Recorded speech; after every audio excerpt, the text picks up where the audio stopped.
recording. All right, so we are in chapter 12. We're kind of moving our way slowly through Deuteronomy. So we're going to focus on chapter 12, verses 1 through 14. And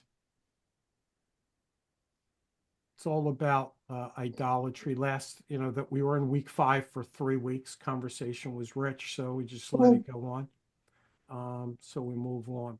So the theme is avoiding false gods and idols. We talked a little bit last week about what idols were.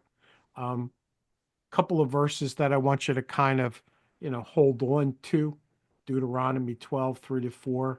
Tear down their idols, smash their sacred stones, burn their Asherah poles.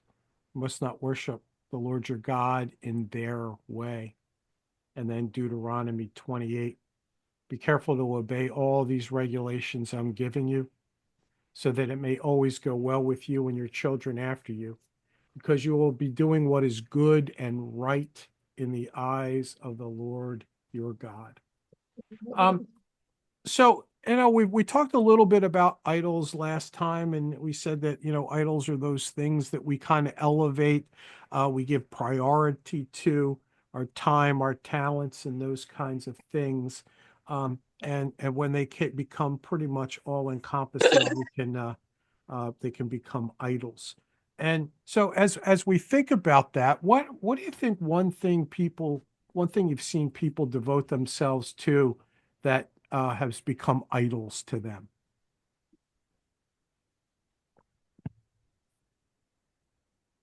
Jobs sometimes.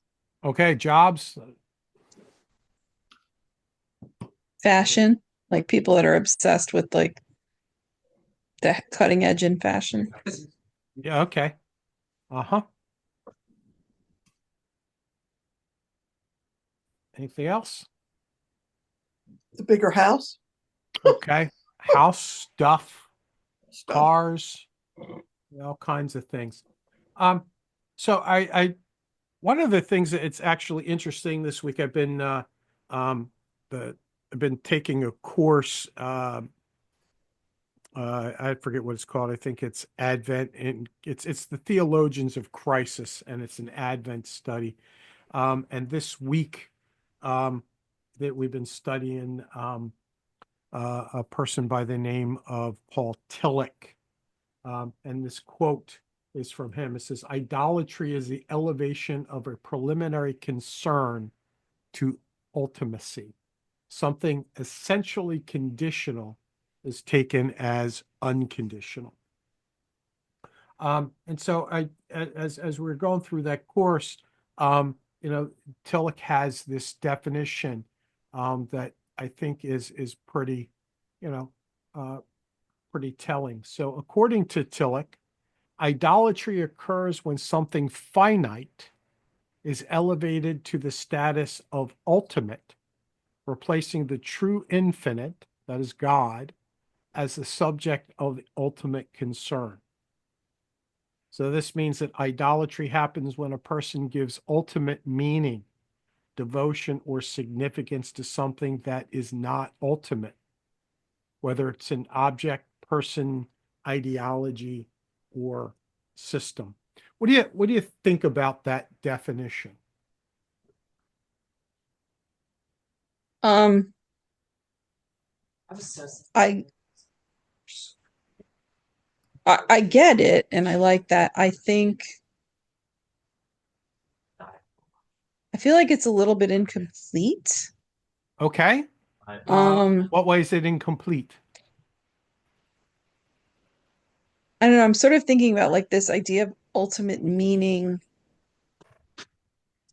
I think maybe I'm getting hung up on the word of ultimate. Okay. But I'm just thinking of like what becomes an idol, for example, could be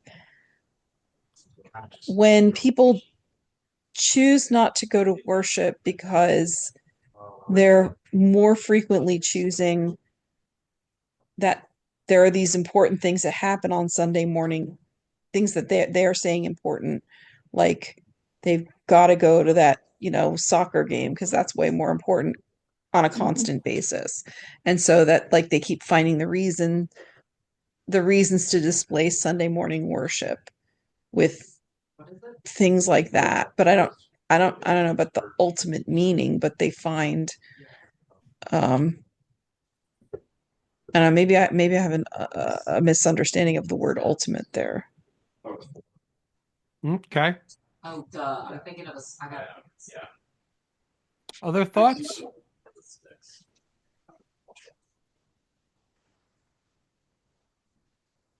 No one else got any thoughts about that one?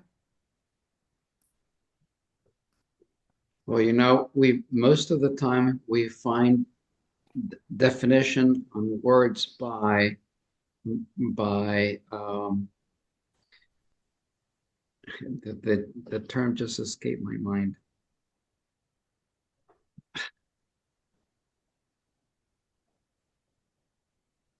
Sorry.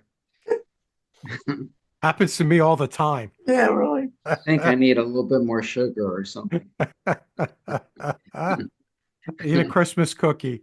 There, Coffee. there you go.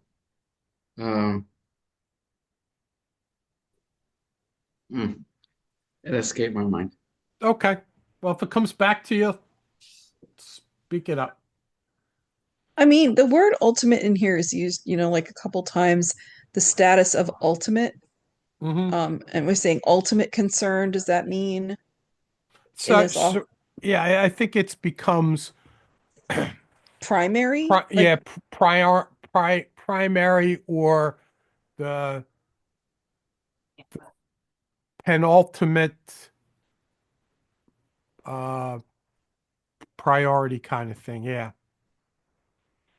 Yeah, I guess if it works for me if the word is primary or something because or prioritizing, because just ultimate to me has built into it is the sense of the goal.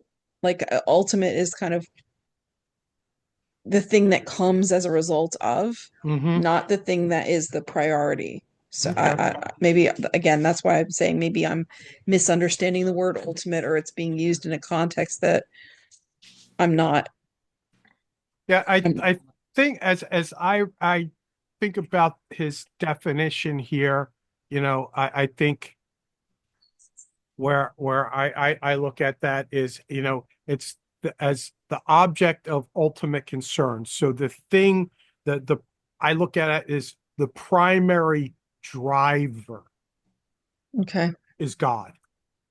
And so, if we look at, an ordered life, um, the primary concern, the ultimate concern there, should be God.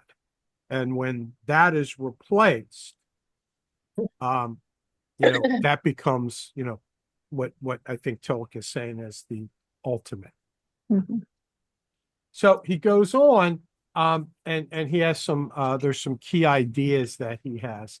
You know, that first, that every person has sort of this ultimate concern, which they consider of utmost importance and to which they're going to dedicate their lives. Okay. So we could call that, vocation, if you'd like. Yes. And that there's a distortion of the infinite. So idolatry is the distortion of those things that kind of define who we are, self-worth, and those kinds of things. And then the danger of objectification, that even our religious practices can be elevated to symbols and idols, and that the consequences of idolatry lead to disappointment, because nothing can really fill that void that we're trying to fill except God. Okay, so as we think about idolatry here, let's dive into the scripture. And so we're going to start with chapter 12, verse 1, and we'll go up to 7. And we'll break it down a little bit. These are the statutes and rules that you shall be careful to do in the land that the Lord, the God of your fathers, has given you to possess all the days that you live on the earth. You shall surely destroy all the places where the nations whom you shall dispossess serve their gods, on the high mountains and on the hills and under every green tree. You shall tear down their altars and dash into pieces their pillars and burn their Asherim with fire. You shall chop down the carved images of their gods and destroy their name out of that place. You shall not worship the Lord your God in that way, but you shall seek the place that the Lord your God will choose out of all your tribes to put his name and to make his habitation there. There you shall go, and there you shall bring your burnt offerings and your sacrifices, your tithes and the contribution that you present, your vow offerings, your free will offerings, and the firstborn of your herd and of your flock. And there you shall eat before the Lord your God, and you shall rejoice, you and your households, in all that you undertake, in which the Lord your God has blessed you. So, as you heard the scripture, anything kind of pop off the page for you? Anything that captures your attention?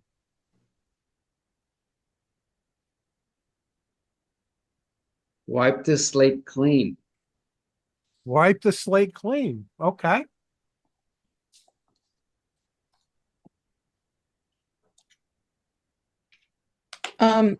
There's a word on in verse 3 that I don't understand. Asherim.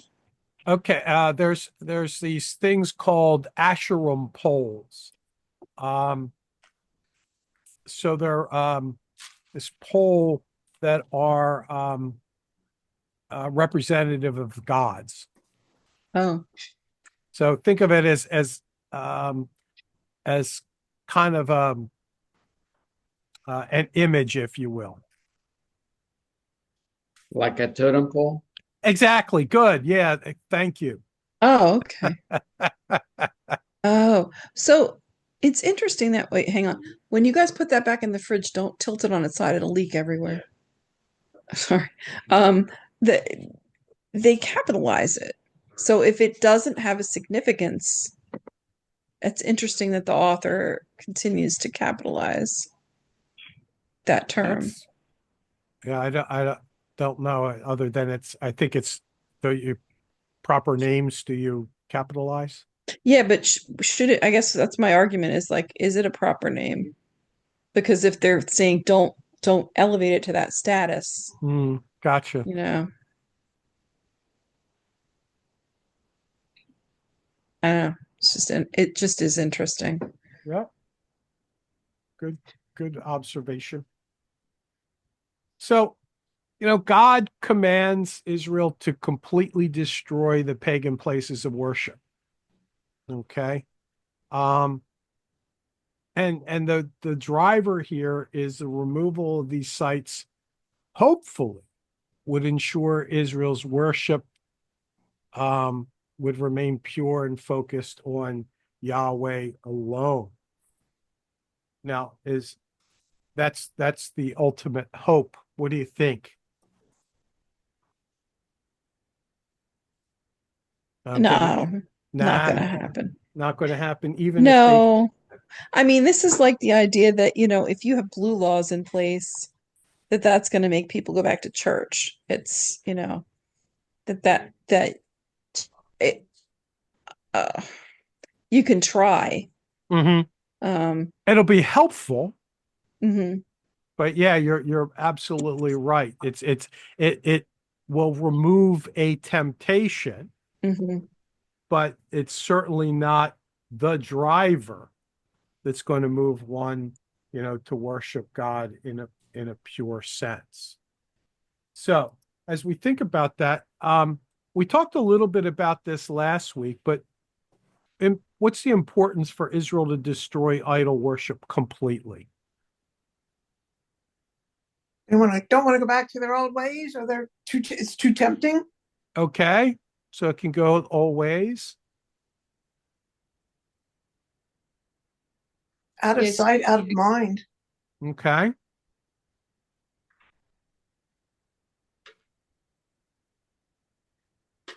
So what could be a temptation if they, didn't destroy completely? Then they have something that they could go back to. But Well, if it's totally destroyed, then they can't. could go back to, or what? So we know that this was an important commandment, but we also know that it didn't happen. Or, we know later on, let's pick on our friend Solomon. What happened with Solomon? He married outside of the faith. Okay, he married outside of the faith. Okay. But what else happened when he married outside of the faith? What also happened? Their gods came in. Right, their gods came in. And so what ended up happening here? We have this syncretism that happens. So, he's worshiping Yahweh, but at the same time he's worshiping other gods. And so we have this sort of an amalgam. So we go from having, sort of this monotheistic thing, it becomes polytheistic. And so there's that temptation. And so, there's that temptation, but other reasons that it was important. You said I just out of sight, out of mind, that kind of thing, but anything else? Dominance. Say that again? Dominance. Total dominance. Unpack that a little bit. So, It's their place. Nobody else has the right to be there. Everybody else out. If you don't play our game, you gotta leave. okay. You're nothing. Okay. Destroying all the other idol worship gives them their identity to be blessed and be God's people. Okay. Yep. So in some ways, their relationship to God is intertwined with their identity. That in some ways it's this God who defines who they are. And that in some ways, if that, that worship of that God becomes uh, distilled or diluted, in some ways, their, you know, um, who they are becomes a bit distorted as well.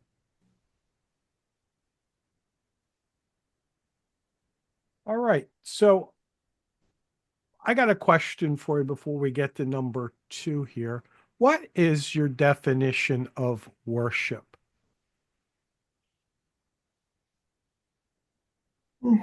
What is worship?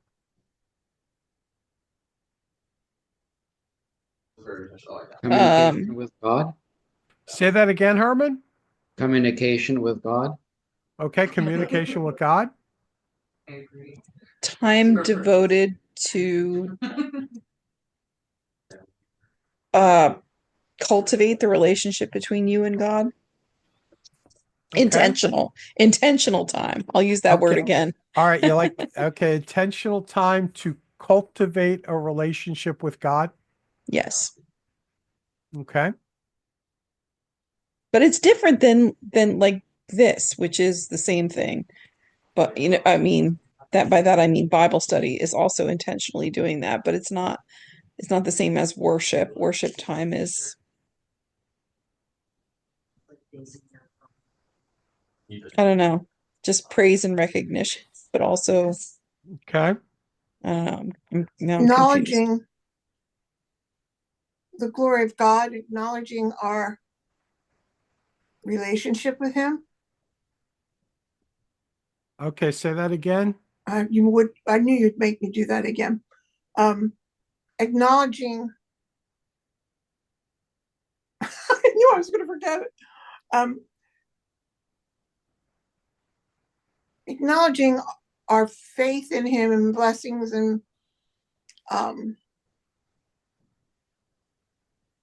I've lost what I was thinking originally, but worship.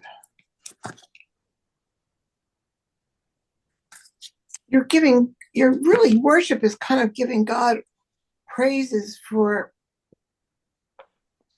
good and the bad that you have. I mean, everything can't always be good, but Okay. So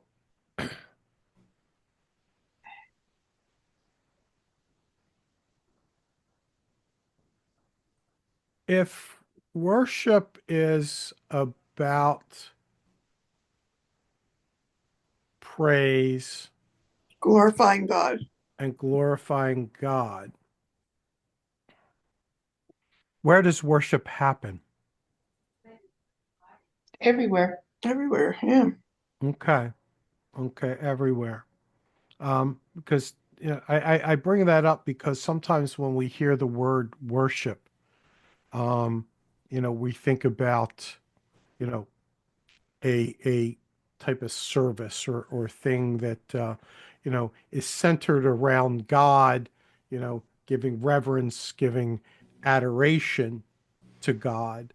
But our worship of God can take place, without a community. It can take place without music. It can take place without singing.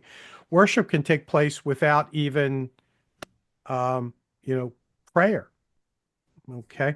This sounds like sorry, you sound like the Grinch who stole, not the Grinch. You sound like the The Grinch, I no, no, love it. no. I mean at the end of the Grinch thing where the Grinch is upset because it's like he's saying Christmas came, it came without boxes and ribbons and bows. Christmas came just the same, Yeah. you know. It's like the heart of it. I didn't mean you sounded like the Grinch. I love it. I love it. Well, I do have a nice big Grinch shirt. Oh, okay. It's But a I mean, I big guess green you shirt did with his sound like the face. Grinch because he was saying that stuff. But like that thing, like this mystery of like somehow Christmas, whatever that is, came.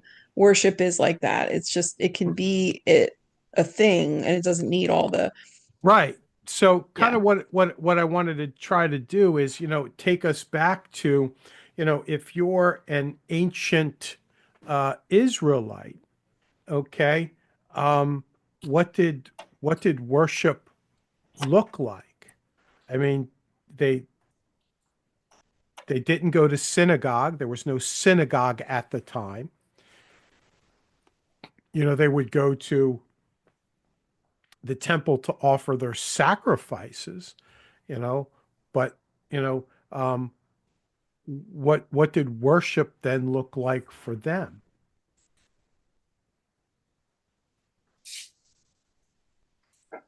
Certainly not what it is to us, but Right. And I guess that my point I'm trying to make is that, worship is beyond the bounds and confines of a sanctuary. It's beyond the bounds of, just a what we would call a worship service, but that, in my job, I can worship God. mhm. You know, in my play, I can worship God. Okay. And so, it's, if I'm out on, I'm driving down the street, before it got really cold coming up, when I come up to church, I go past this one road and, fall, these trees are just really kind of a rich, red, beautiful color. As you go past, you see, the glory of God expressed in God's creation. Mhm. That's worship. That's worship. Is that kind of like the way the Orthodox, I mean, the way they are so strict with some of their stuff that they're doing that as a form of worship almost? Can you help me out? And what do you give me Well, an like the way example? they dress and the way they, modestly, they cover their hair, um, I the way they eat, and they eat kosher food, yeah, and I wouldn't say that it's necessarily a form of worship. I know they feel like they get closer to God by that way, but I think, yeah, I think what they are tools and reminders of who they are, and tools and reminders of the presence of God. Because I think, one of the things that kind of happens, if we've talked about this before. We talked about it at the beginning of Deuteronomy. Okay. Um, what did it say that you're supposed to do? You're supposed to keep God ever before you. okay. Okay, in the way you dress, in the way you talk, telling the stories to your family. And so you need to keep God ever before you. So I think that they're probably more reminders of God's presence than actually a form of worship. And so, okay, so we've talked a little bit about worship.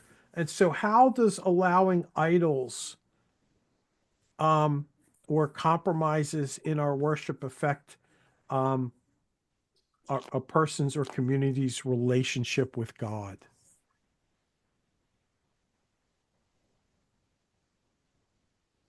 I think of it like distractions.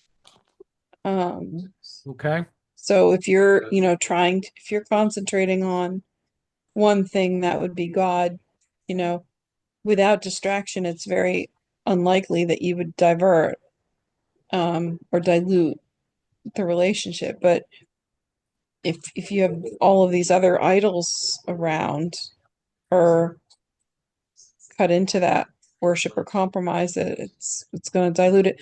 Like, think about working on a, I don't know, document on the computer and in a quiet space with nothing around versus in a place where, I don't know, maybe people are making mac and cheese or people are, or maybe there's animals walking across the keyboard or, something like that that just is diverting your or demanding some of your attention. Like you can't then give your full Mm-hmm.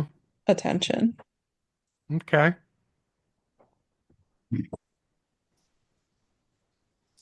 And as much as you hate to admit it, maybe it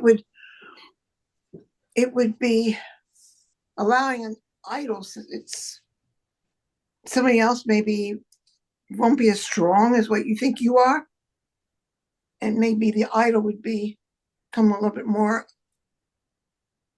important to them. Okay.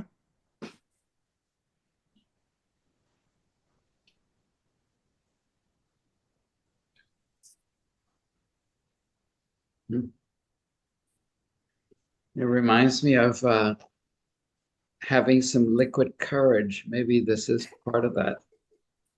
You're taking liquid courage, are you? When you have a drink and it gives you that little bit of relaxation and maybe a little bit less inhibition. Maybe when you have an idol, you will have that little bit of extra maybe energy or that little extra motivation or self-assurance that you're going to be able to do something, Okay. which could be Yahweh. But if you have an idol and you can clutch it in your hand or you can touch it, and maybe it's a little bit more concrete. Mm. So when So I when I think of idolatry, you know, I think of people making sacrifices so that they can get something out of that.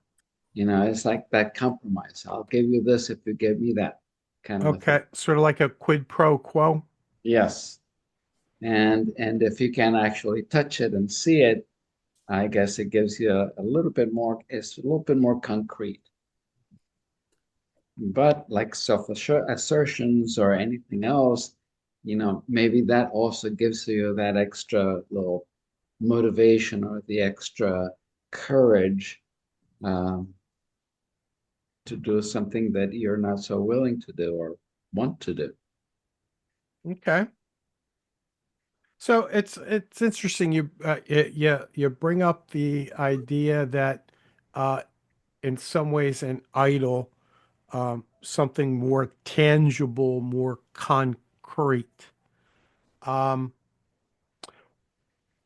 if that were if and that's the case, I guess my question is why why then would God not allow any graven images of Good God's question. self? Good question, Mike. And when I think about those things, um,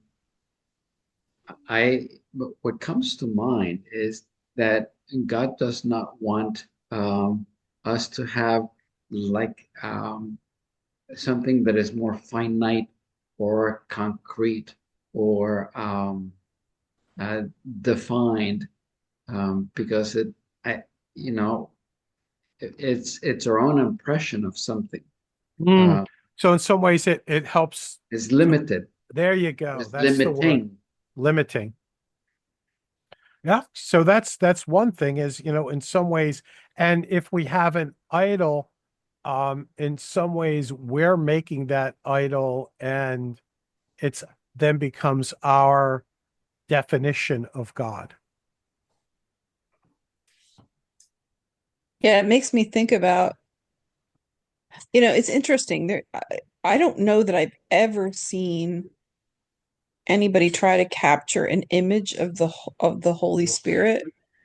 You see people trying to draw portraiture of Jesus as a man, um, and he usually looks like a white guy from America instead of a Middle Eastern man, would have looked, of course. And just the idea that is so limiting, when you make an image like that. But the Holy Spirit, I not that I don't love Jesus, but like I love the Holy Spirit because it's just there's no image ever of that.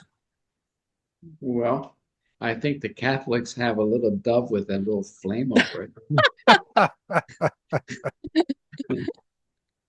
Yeah, well, we've tried to capture the the Holy Spirit as a dove. Um, But so it's not just the dove, it's one with flame on okay, the flame and the dove and the flame. it. There you go. Um, so it's interesting, that in some ways, yeah, God does not want any graven image, made, about God. Well, okay, it becomes our self-definition of God. It limits God. Um, and also, um,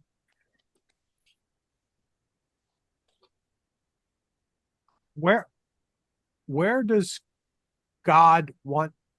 Because where the idol is kind of that's where God lives. Where does God want to live? Where does he want to be? In So our like hearts. everywhere. Yeah, in our hearts, and so that each one of us is supposed to be a representation Yeah. of God. It's We're not- this is a little bit of a derail, but I am humans are so visual, Yeah. um, right? Hmm. And I am struck by and astonished by and disgusted by what has happened in the past couple weeks with this Luigi guy who Oh shot yeah. the CEO and how all people are just fawning over him because, oh, he's so handsome, or and then now he's getting all, but it's just so messed up. Mm-hmm. There's an image, like if he was faceless, right, we wouldn't be hearing all this stuff, I don't think. But it's so messed up that like the picture of him evokes so much commentary and so much involvement. Um, yeah, I mean, it is interesting if God is saying no graven images, because I don't know, in one way, to me, that feels that it does not limit God, but also it does limit him, because to not have them there, because then for this very reason, people are so visual. So Mhm. I just had a comment on Yeah, that. like you said, yeah, I was thinking sort of the same thing about being visual, and I think that's part of the problem too, is people want to see, they can't picture God as just whatever, they have to picture him as a human being almost, or something, they just can't put it just as a spirit or whatever. He's got to be a human or a man or close to it or something. Mhm. Yeah.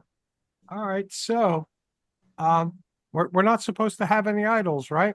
Right, yeah. Okay. So it requires us to tear them down a little bit, huh? Because we all have them, right? They tell us. Okay. So how do you balance that? How do you balance this tearing down with without being legalistic? It's a tough one.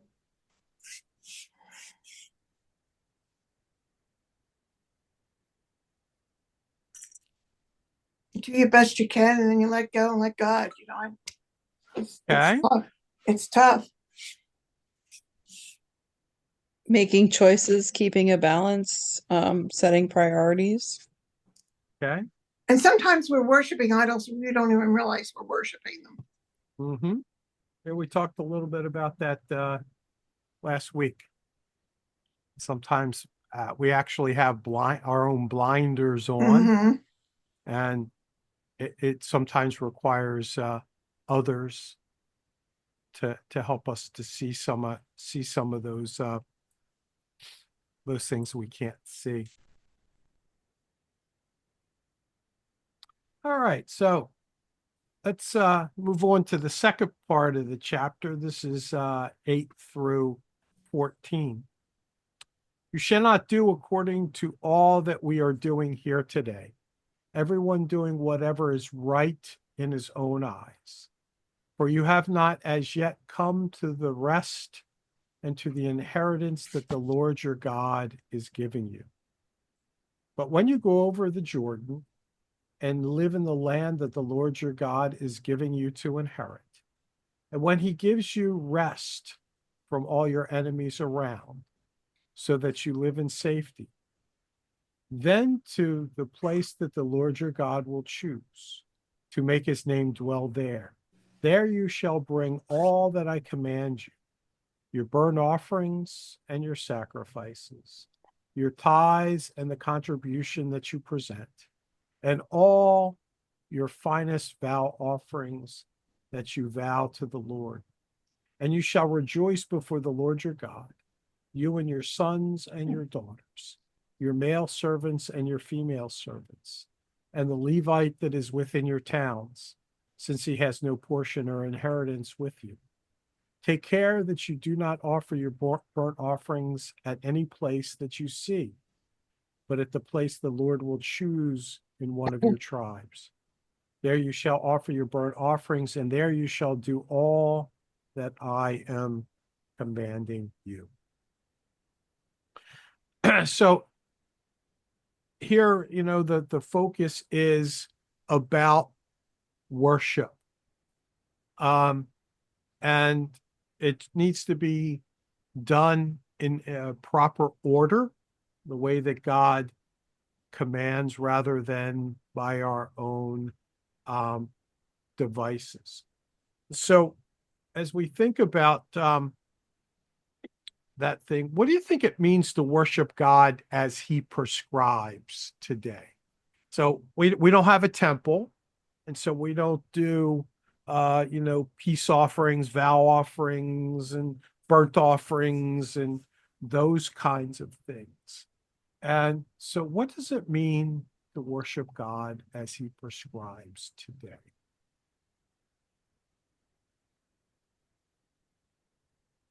And I'm glad that we're talking about this because of what you just said on the last slide. It's like it has to be in this order and stuff. Because of what you said way earlier about what is worship, and we were trying to define it. And if you drive down this road and you see these fall trees, and that moment can be worshipful. So I guess that as He prescribes is I mean, it really isn't as prescribed, right? It's sort of it's just prescribed in the Shema as an attitude, I think. Okay. So remind me, I don't know what the Shema is. Love the Lord your God with all your heart, mind, and strength. And, I mean, just like keep Him front of mind. Okay.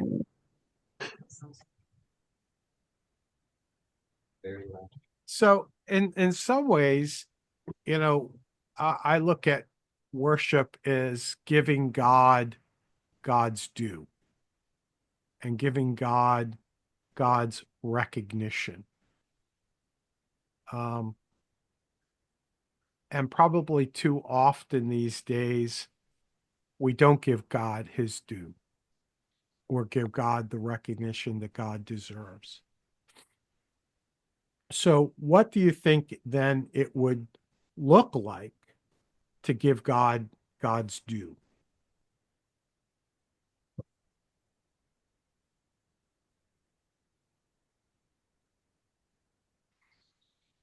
Well, maybe if we put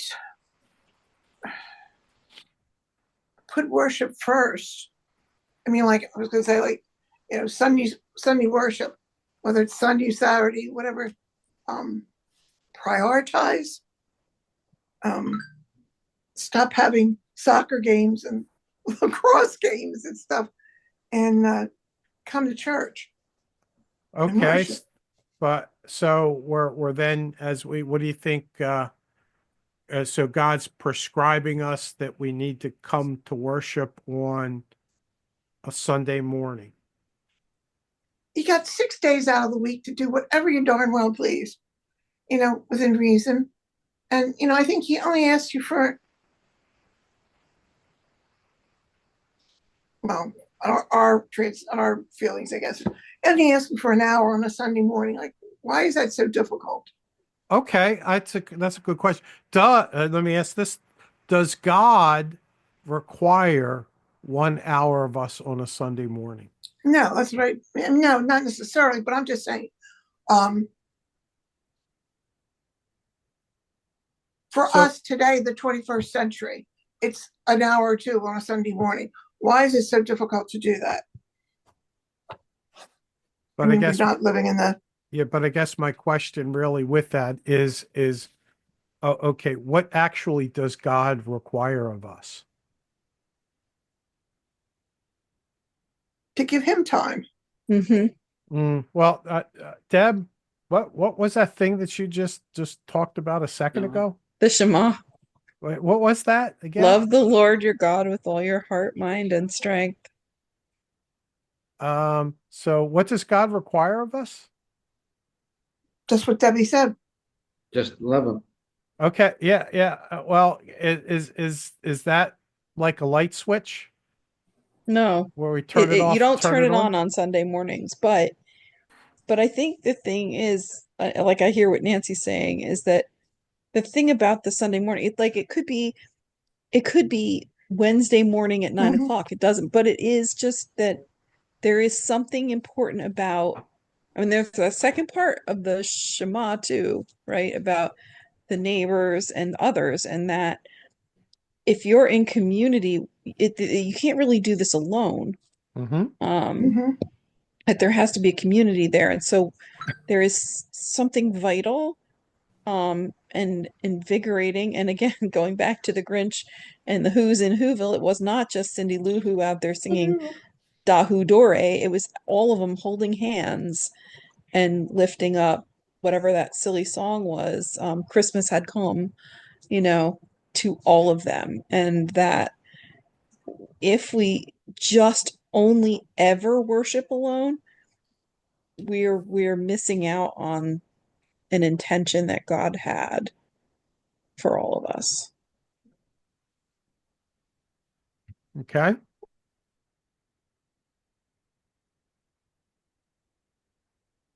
But I guess my pushback is, and I'm not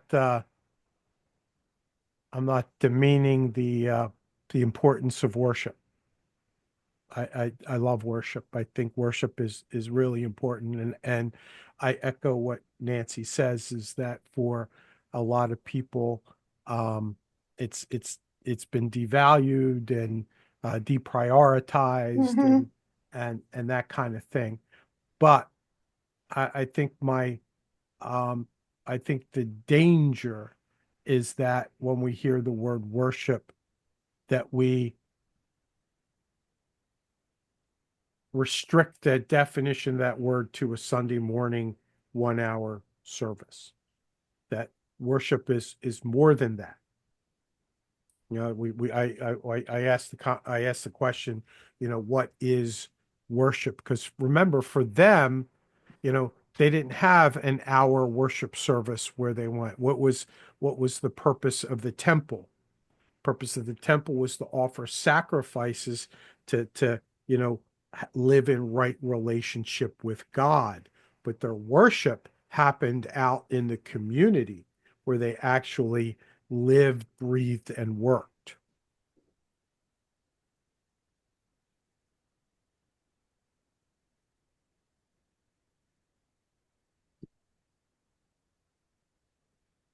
So how does culture impact our worship? How does culture impact our worship? Because I think this is kind of, and sometimes, Nance, where this part really becomes important.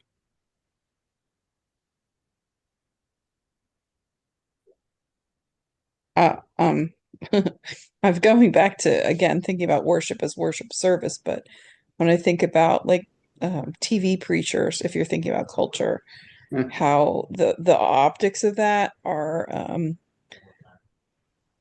you know, sometimes the big cathedral with the huge choir with the big windows and the, you know, Bible thumping demonstrative speaker gets the attention, and people think that is better worship or more valuable than something that's much smaller and humbler, Hmm. I guess.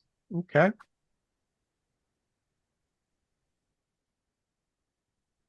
Sometimes it needs to look pretty. Sometimes it needs to look perfect. And is worship ever pretty, or is worship ever perfect? Not if you watch our live stream. Oh, well, Not if you let Jesse, if you use Jesse's computer, No, because it's not just your kid, it's always me. Like I'm still messing that up. But he- no, it's just it is just authentic and real, and right, you know, that's just what it is. right.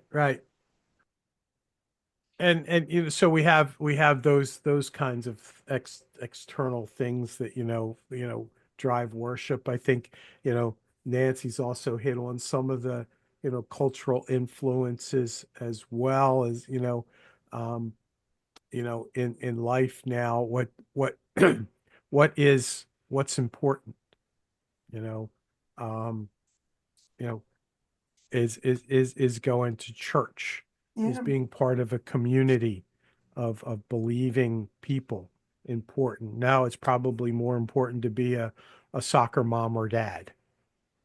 When we went to, I think it was last year and this year, both the charge conference was this Covenant Methodist Church in Springfield. And I grew up in Springfield. I had a lot of people I knew went to that church, and I never set foot in that church because that wasn't my church. I went to a non-denominational church. But I was sitting there during the charge conference, looking around and trying with that organ, all those pipes in the front and the architects and everything. And I thought, I can't imagine what this church must have been like in its heyday. I mean, when it was fully occupied every Sunday, and it must have been magnificent, you know? And it's just a shame that whatever has happened, like they say, I think it's one, in England, the United Kingdom is like one of the most secular countries in the world right now. And like, what happened? Why? Why did people give up on religion and not need it anymore? Well, just so you're aware, we're kind of behind them, so we probably in Yeah, this country definitely. we will catch up to that. Yeah, oh, absolutely. Absolutely. So I'm sorry, my bell will stop in a minute. dun dun Yeah. dun dun I love dun. You that know, clock. It's my big favorite Christmas decoration. this summer we visited Barcelona, and there's this astonishing landmark cathedral there called the Sagrada Familia, the Holy Family. And you know, when we went to Barcelona, I was pretty naive about the whole city and like the importance of this thing, but it is something all the tourists flock to. Everybody wants to see this thing that is, but it's lifting the glory of God in every corner of it. There's these, you know, vignettes and facade. I mean, it is just unreal in terms of architecture, but the reason the artist made it was to, you know, it's for worship. But we didn't even go inside of it. There's so much to look at on the outside. And right now at Christmas time, they're illuminating for this week, I guess, the nativity scene on it. But people are coming from far and wide to see that, and that's just incredible as a testimony. I think it is not even completed. Gaudi began this, I want to say in 1914 or something. Um, but it's amazing. And so those sorts of things can be worshipful, but they aren't the only thing that can be worshipful. Mm-hmm. Didn't they just reopen Notre Dame too? Notre Dame. Yes. And Yep. it like, but still, there's hardly anybody even goes to it. I mean, everybody's all upset when it had the fire or whatever, but they said it's not that many people that attend it on a regular basis. It's more of a tourist attraction now than anything. Yeah, I mean, I don't know how many of the people that look at Sagrada Familia are faithful people or just appreciating the size of this building, Mhm. but at least the message is there. Like they might look Right. into, you know, why did this artist want to do this? So we asked the question, why or how do we get into a position like Europe and the US is heading in that direction where it's primarily a secular country, and those that worship are few and far between. How do we get, how do you get there?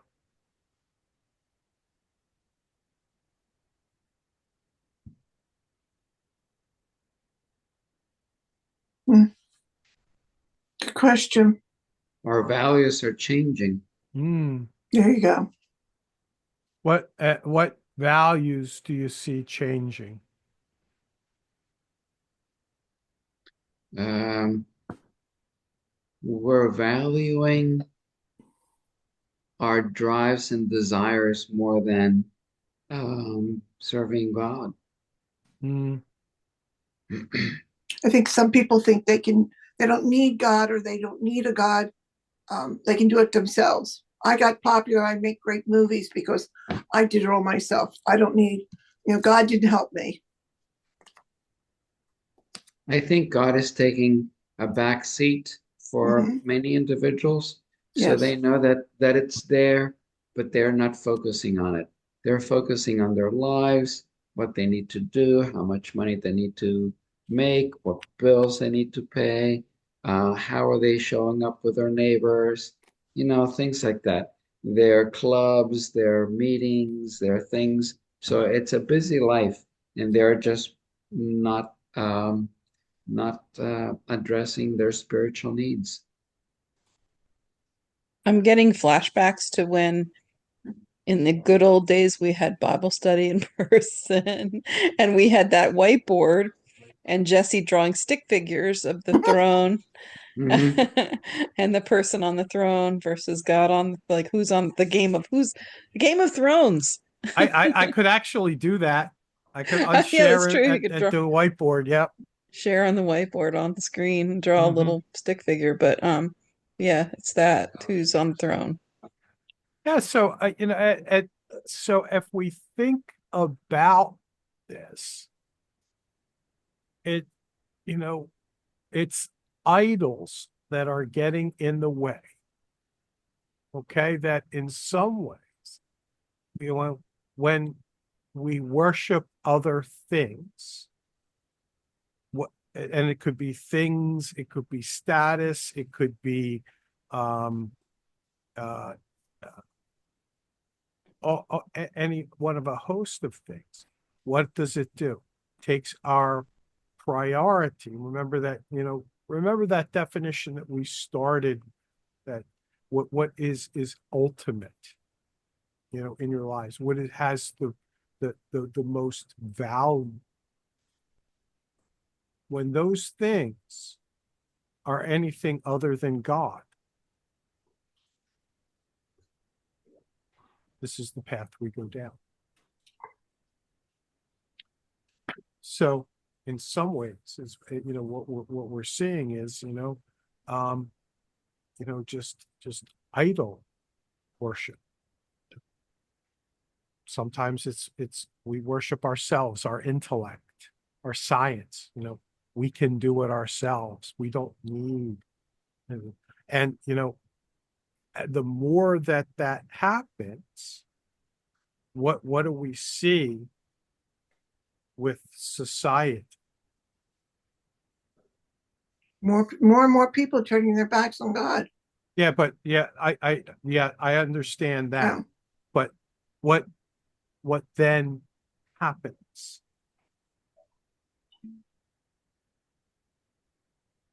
Hang on, I got a cat getting in the Christmas tree. Ah, ah. I think Pets don't do that. I don't know why. that society becomes amoral. Okay, No. we lose our moral compass. We lose our moral compass. Okay. The idea of, what is, ultimate truth.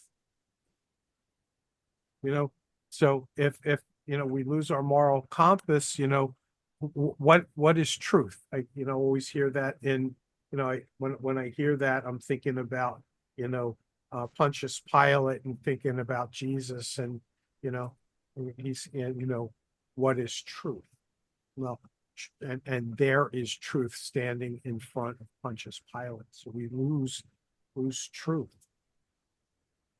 I think the rise of lostness and loneliness, and people being mean girls, Hmm. and all of those kinds of things. So the um all of that stuff, those societal things that we see, are symptoms of a disease, the disease of idolatry, the disease of putting God second, devaluing. There's a huge irony in all of it because there's all this, me, I can do it alone, you know, let's focus on the independence. And then all of a sudden, oh no, wait, I can't do all this. Oh, I'm anxious. Medicate me, Yeah, right. and well, why do you need that? Because you kicked God away. Mhm. You know, like, Yeah, hello? yeah, yeah, yeah. We we see it, and it's just happening, and it's you know, a lostness that happens. So we've been talking a little bit about this. What are some modern idols that people face today? How can we recognize when something has become an idol? As Nance said, that sometimes we don't recognize things. And how do we actively remove or reorder these idols to keep God first? We talked a little bit about this last time. Some of the things that we talked about, I think Herman talked about rituals, also talked about gratefulness. We talked about the Wesley model of, you know, accountability, intentional, you know, Deb's word, intentional. I mentioned the idea of how many of us have a life plan that kind of anchors who we are and what our values are. So,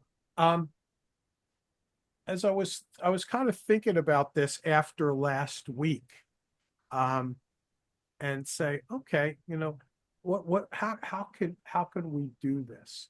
And I think one of the ways is, as Nance said, we need to, you know, identify our idols. And so how, we can either, sometimes we can see them, sometimes we can't. But what do you think maybe some questions that we could ask ourselves are if we wanted to identify idols in our lives?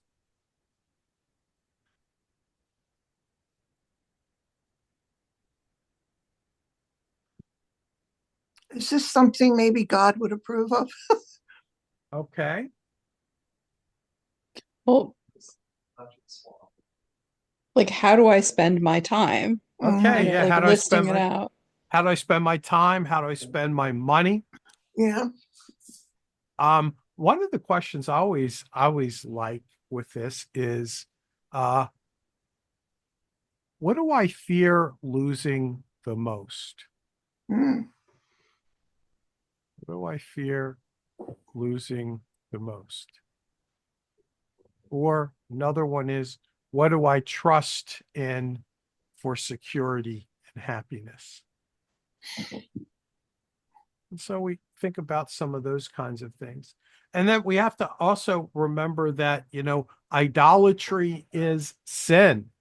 And that when we do see those and recognize that, that it requires us to repent and turn back to God. A reordering of our priorities, replacing our idols with godly practices. We talked about some of those already. But we also got to remember that idols are sneaky little things that can sneak up on us. And so we have to kind of guard our hearts for new ones. We need to cultivate gratitude and contentment. You know, Herman shared a lot about that last week with us. Stay focused on Jesus and surrender control. There's this thing called the Holy Spirit that can help us out, and celebrate God's faithfulness. So I wanted to spend, you know, a little bit of last week and then this week on talking about idols, because I think they are so very important. And if we look at, you know, what Deuteronomy had to say, it sounds like God wasn't joking around.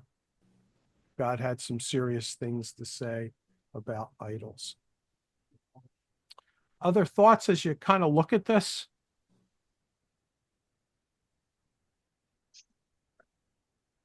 So, oh, I never can tell if I'm muted or not. I was muting a lot when the kids were in here. The surrendering control is so scary and hard. Yeah, just a comment. Yeah. I mean, you think of it, you know, surrender control. I mean, you know, I go back to, you know, the golden calf. You know, why was the golden calf? They were afraid. Okay, it was based out of fear. Moses had been gone. They didn't want to surrender that control to God. They needed something tangible that they could manipulate to feel like they were in control.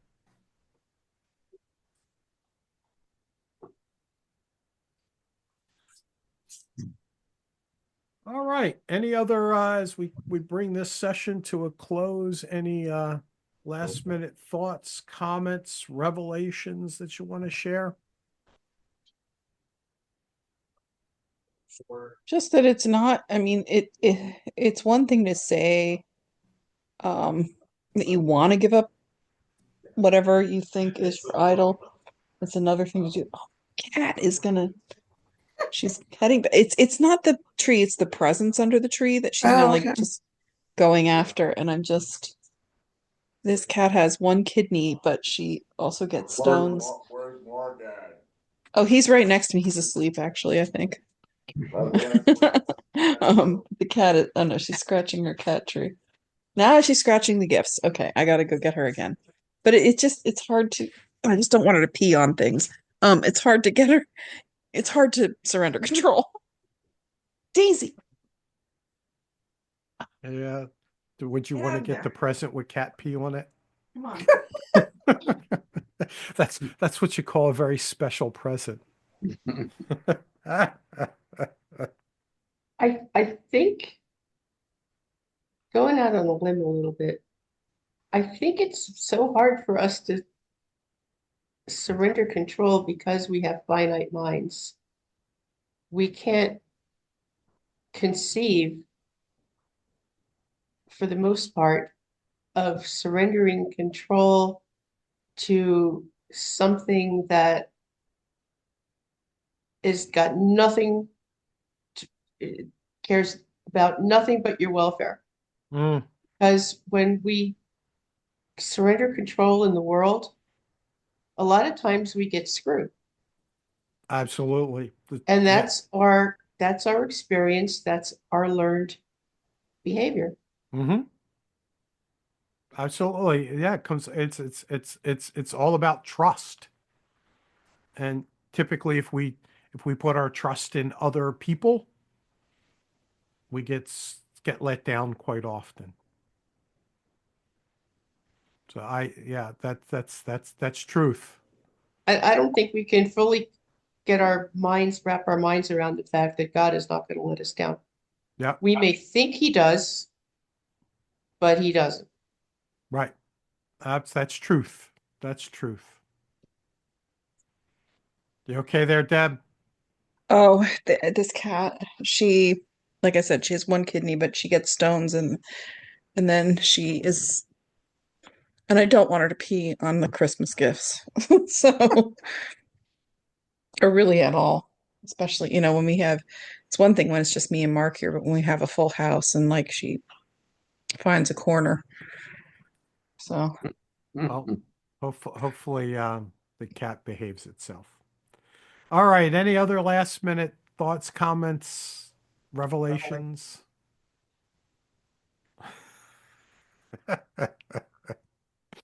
Somebody had a rough day. All right.